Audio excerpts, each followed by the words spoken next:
睇樓團嘅第二日，我哋10點鐘出發嚟到中山呢一個叫觀嶺嘅樓盤。到達我哋嚟到沙盤呢邊，先聽聽呢度嘅地產代理咧講講呢個樓盤嘅地勢啦、交通同埋樓盤資料。飛嘅話，大佬係過咗佢有飛啦。平時買完飛之後咧，可以喺隔離行街嘅，行完街之後上車翻香港。高鐵站點好多嘅，高鐵站點咧一日大概12班次噶啦，基本上可以翻到香港所有地方。咁呢邊咧就係我哋平時翻香港多啲啦。咁我哋周邊嚟講咧，仲有我哋比較豐富嘅醫療配套。咁我哋中山市人嘅醫院咧，新嘅選址咧就喺我哋長江水庫下邊呢個位置嘅。好，先睇一個咧89方嘅3房嚇，咁有套房嘅，入先。好，一入到嚟咧會有個廚房啦，有玻璃門嘅廚房。雖然唔係太大個，但係四四正正咁樣咯。煤氣爐啦，星盤。咁呢個位咧可以擺大雪櫃。呢個內地啲樓咧預個位咧個雪櫃都比較闊啲嘅。再入到嚟啦，呢個就係廳，佢擺咗家私嘅啦。擺家私咧有個好處就係你知道啲擺位可以點樣擺啦。咁呢個係佢擺咗個客廳，日式風格嘅擺位。呢個陽台啦，咁如果呢個陽台嚟講咧，對比內地樓嘅陽台嚟講咧就唔算太大，但係如果係對比香港樓嚟講咧，呢個陽台都算係咁啦，都算係幾闊噶啦。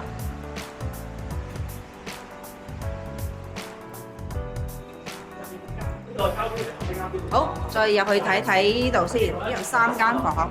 先睇睇呢間咁大嘅，因為主人房，哇係喎，呢間大嘅主人房，佢裝修完之後，其實裝修風格就好靚啦，仲有兩邊窗啦。呢個位置佢就做咗梳妝位置啦，梳妝。咁跟住就2個窗，呢邊咧仲有一個窗，做咗一排衣櫃。呢一間主人房咧，其實係打通埋嗰間細房嘅。呢一排衣櫃呢一個窗屬於細房嗰邊嘅。主人房呢個位置咧擺咗張6尺大床。呢間主人套房洗手間啦，有窗，企缸嚟嘅，唔算太大，叫做啱啱夠用啦。過去睇睇間細房，闊就幾闊落嘅，係。咁佢就似乎就做咗一個休閒嘅空間啦，俾你休息啊、打下坐咁樣。跟住做咗一張升高嘅墊，咁有書台，呢個書房嚟嘅喎，有啲櫃。咁公共洗手間啦，有個淋浴間，洗手盆咧就做咗出嚟㗎啦。方便大家可以有個人如果係急住呢個茶洗面啦，咁去廁所咁樣。咧就108方嘅3房2廳雙陽台，咁入去睇下先。呢啲咧都係精裝修，擺咗家私嘅。咁明顯個廳就大好多啦。跟住呢個陽台咧，又比較大啲。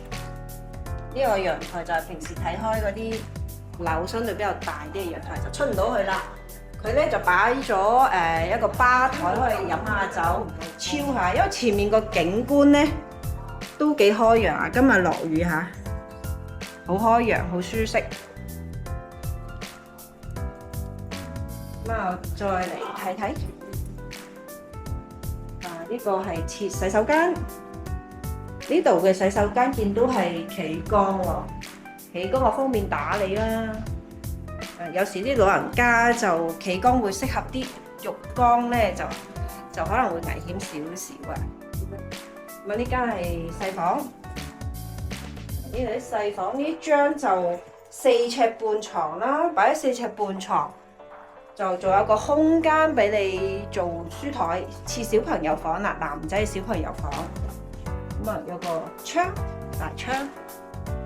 呢度做咗衣櫃。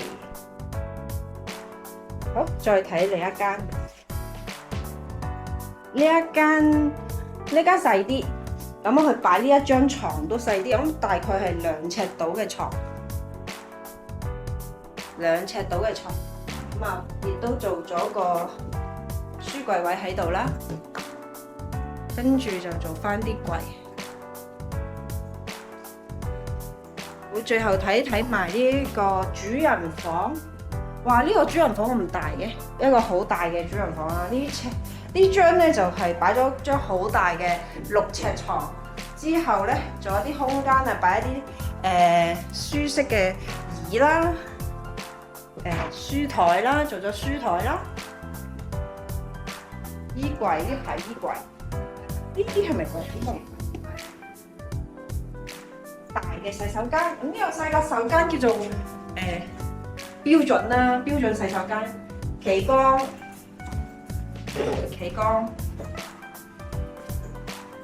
有個大陽台，廚房都係玻璃。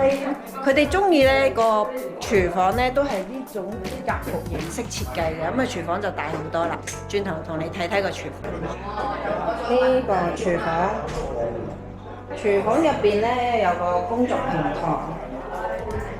工作平台有個來去水位，呢個位咧就應該係擺洗衣機啦，可以。呢度又係邊擺洗衣機，呢邊似係擺熱水爐。再睇埋呢一間120方嘅4房先，呢間4房嘅，有個大廳啦。做咗一啲米式嘅裝修啦，睇落係好放鬆舒適。個大陽台，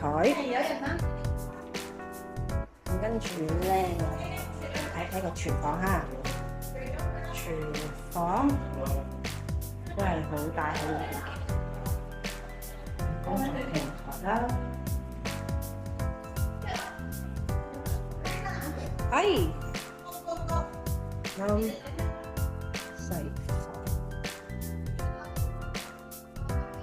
睇埋先，趕住走，頭先太多人未拍到啦。喺呢度咧就有間房做咗個榻榻米房、女仔房啦。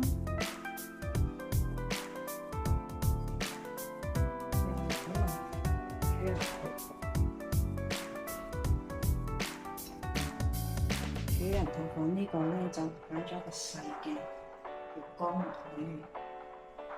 大啲啦！呢個屋苑今年8月就入伙㗎啦。發展商話價錢大約係11000至到14000蚊一方。你哋覺得呢個價錢貴唔貴？可以喺下邊留言話我知啊！